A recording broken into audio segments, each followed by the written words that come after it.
People say, man, you cuss all the fucking time. Why? Well, I hate to say it, the best way for me to get how I feel across, I can't sit here and say, you know what, yeah, I went through Hell Week and man, it was really hard. No, that motherfucker takes your damn soul, rips it inside out, and then they say, now we're going to fucking start. It allows me to express where I was at a point of my life. If I don't give you all of me, why the hell am I here? Why? How will you learn from me? People take so much offense to me. You will never learn from people if we always tap dance around the truth. We tap dance around the truth by finding the right words so I don't hurt you because you have thin skin. No. Tighten up, people. It's okay. Trust me. It's okay. You might be called nigger one day. It's okay. You might be called some Jewish word or some faggot or gay word. It's okay. Let them call you that. What are you going to do now? They don't own your life. How are you going to control that now? How are you going to flip it upside down and say, Roger that, now I'm going to harness this shit and you'll read about me years from now? How? That's the question. How are you going to do that? Thicken your skin. Become more of a human being. Don't be afraid of the reflection in the mirror, because that's all you can be afraid of. Once you overcome the reflection in the mirror, you've done it. The younger generation quits. Not everybody.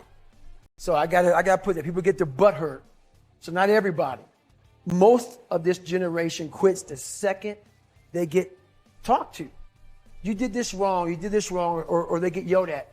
It's so easy to be great nowadays because everybody else is, most people are weak. This is a softened generation. So if you have any mental toughness, any ability, if you have any fraction of self-discipline, the ability to not want to do it but still do it. People have a hard thing to understand. I hate to run. And what makes me so crazy, it doesn't anymore, is people go, well, why do you run if you hate it? What are you talking about?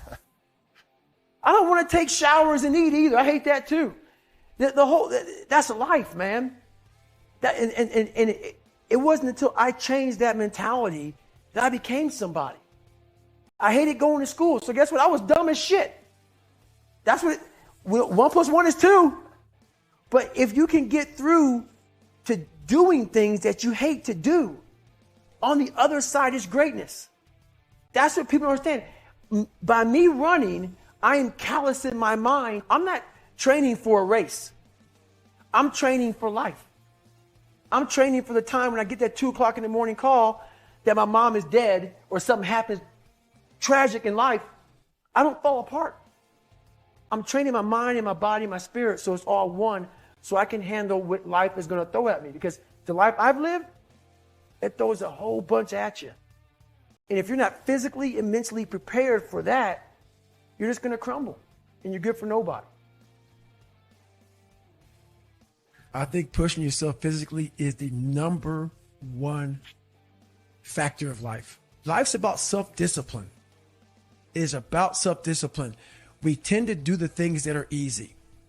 And that is it builds no mental toughness. It builds no mental hardening. It builds nothing. Working out is where you can build that the fastest. Because it's a constant, it gives you instant feedback. The discipline it takes, it transfers over to all aspects of your life. It's not, people, man, why are you always working out? Stop looking at it that way. This is the foundation of life. The first thing you see is your reflection. If you don't like what you see in the morning, you lost the war already. You have to control that reflection in the mirror. That's how you start your day. If you leave your house feeling like, okay, I can fight. I've established the mentality to fight. And that all that comes from working out. It's not just from, you can't find that in the office. Yes, discipline, it does start with waking up early. It really does. But that is just the beginning. And I always say that discipline is the root of all good qualities. But you have to absolutely apply it to things. outside of just waking up early. It's everything. It's working out every day, making yourself stronger and faster and more flexible and healthier.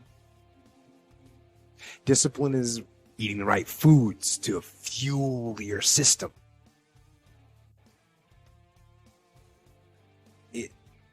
It's about disciplining your emotions so you can make good decisions.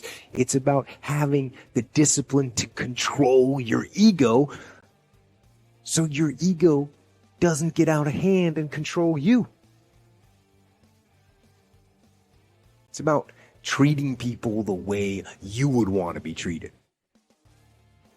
And doing the tasks that you don't necessarily want to do, but that you know will help you or help your team. It's about facing your fears.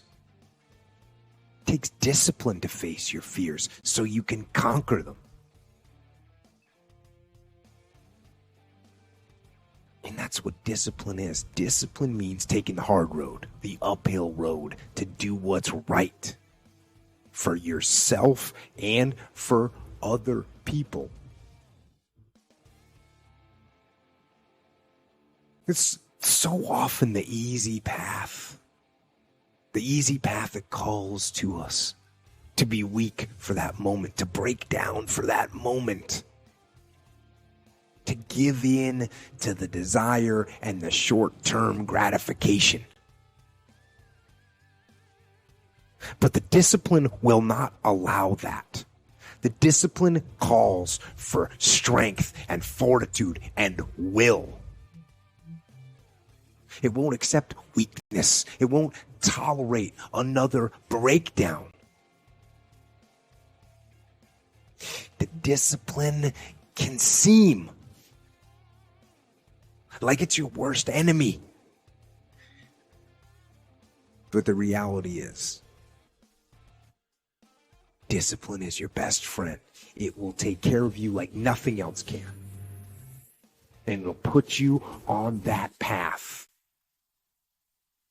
The path to strength and health and intelligence and happiness. And most importantly, it'll put you on that path to freedom. I think this heightens the meaning in your life is to try to do difficult things, right? Aim high.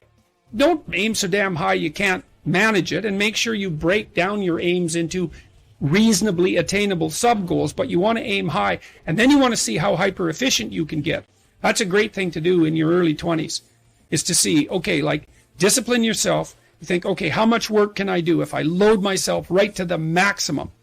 How far can I work? How hard can I work until I exhaust myself? And then you back off, obviously, because the optimal amount of working, productive engagement, let's say, is that which is sustainable across decades. So you have to learn that, but you don't learn that without stretching yourself to your limits to begin with. And, you know, if your life isn't everything it could be, and if you're suffering from an excess of meaninglessness, well, it means you're not oriented in the world of chaos and order properly. It's like you could learn to discipline yourself. Figure out what it is that you need to do and that you want to do, and then see how efficient you can get.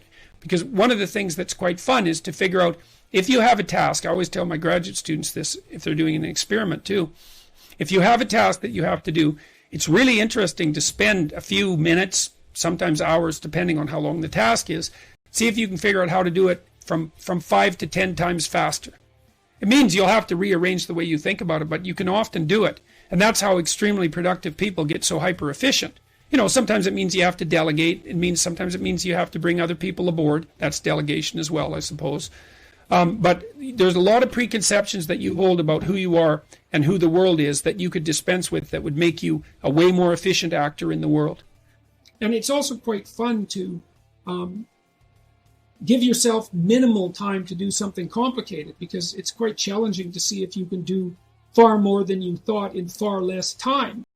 And so that's a fun game. And the other thing you can do is, like, if you're avoiding something, you could schedule in 5 minutes of it. Say, well, like, if you're avoiding looking at some bills because you're afraid of them, you know, your first step might be to schedule in 5 minutes where you just look at the bill you don't do anything else. And, you know, you might be able to entice yourself into doing that.